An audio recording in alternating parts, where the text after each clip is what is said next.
on the three-wheeled trolley. Perfect. All right, so let's talk about the strange clutch and what happened this spring with the clutch pedal that just had a wire jumping off. On the gears, you have 4 mounting bolts holding the gearbox engine assembly together.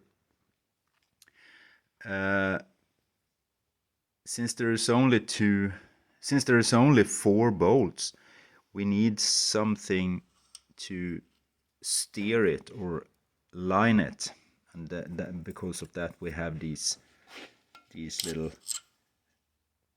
pipes.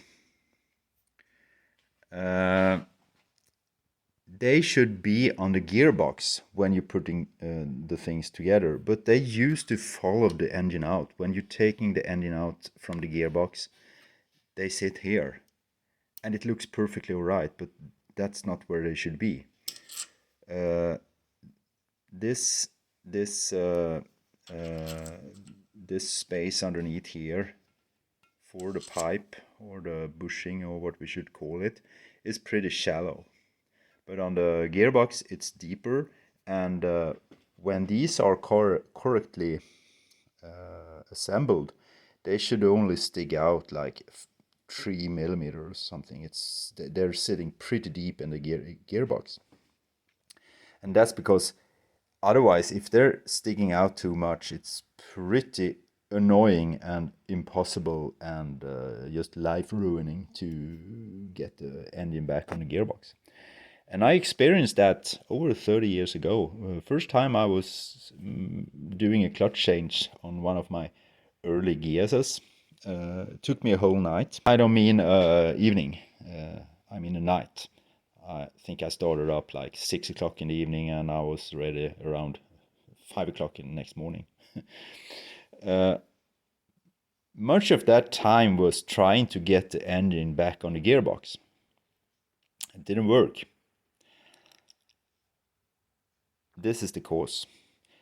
When I realized that these are just blocking everything, because they were sitting on the engine, and I was a rookie, I didn't know anything about it, so I just took this apart, took this away.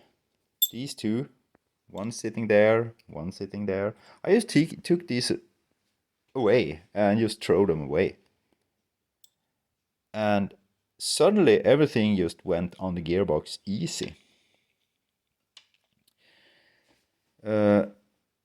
So what did I learn from that? Well, I don't use these because I didn't know how they should fit. They should be on a gearbox, as I mentioned. So what I did all years was taking these out of the car, throwing them away, putting everything together again, and just went smooth and everything worked. So I was thinking, okay, this is an over-engineering thing. It doesn't need to be there. Everything works anyway.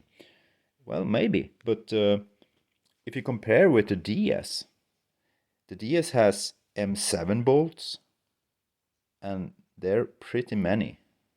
I don't remember how many they are, but they're like 7 or something.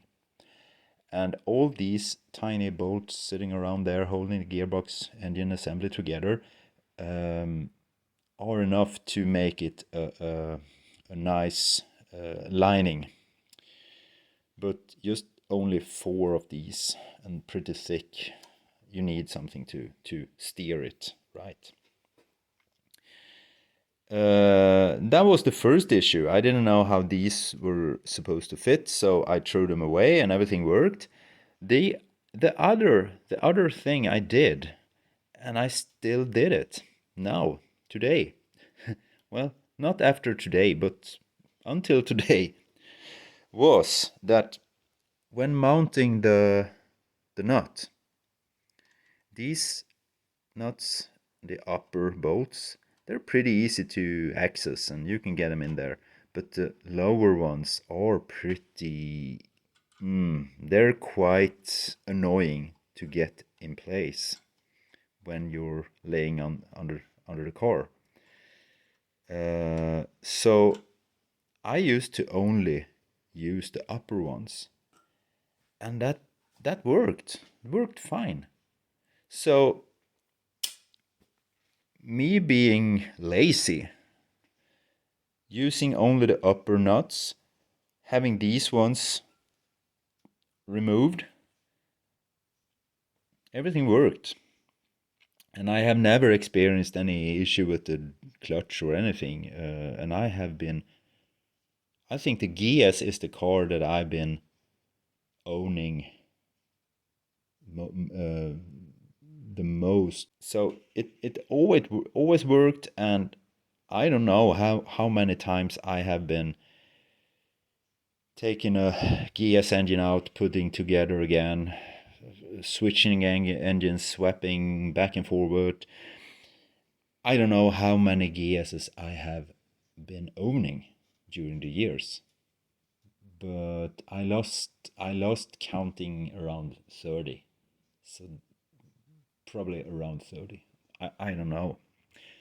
Anyway, I've been driving GS with only these upper nuts mounted for several 100,000 kilometers, and there was never any issue with it.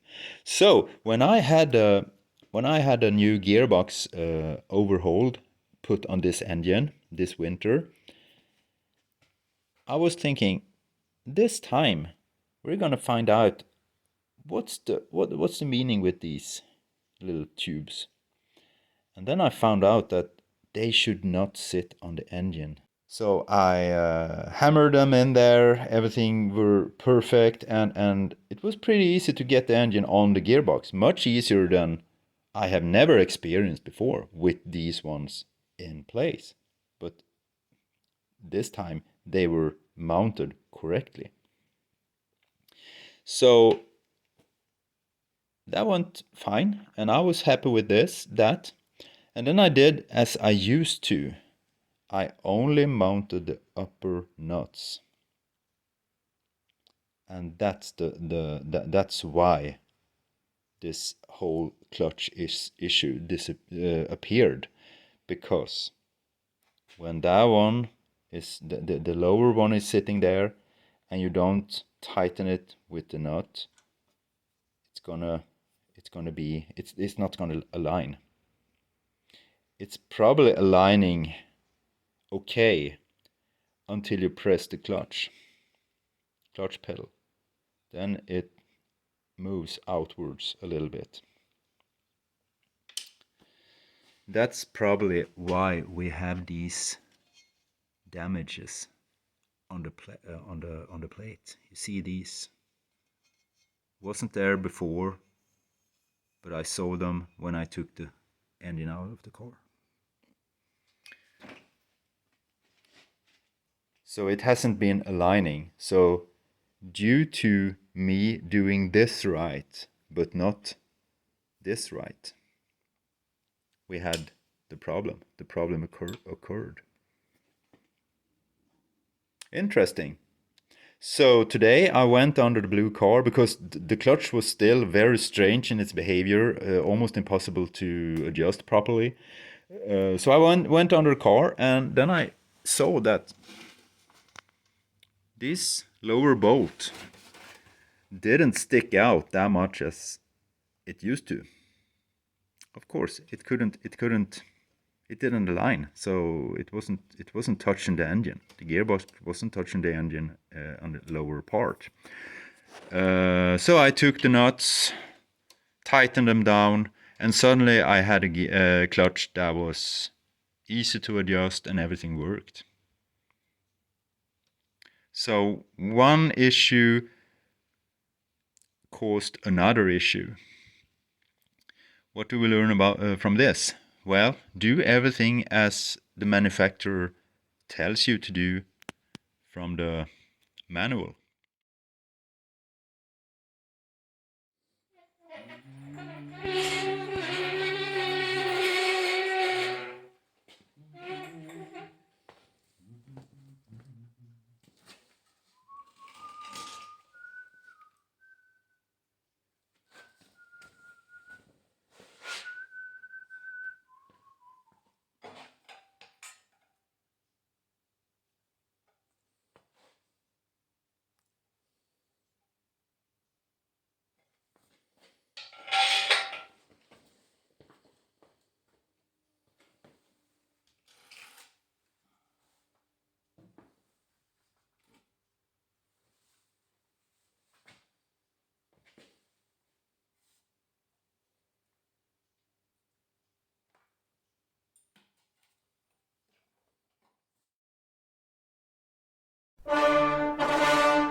Now, I knew I had this 1200 engine sitting around and suspected it to be a good candidate for a well-working engine in a daily drive gearbox.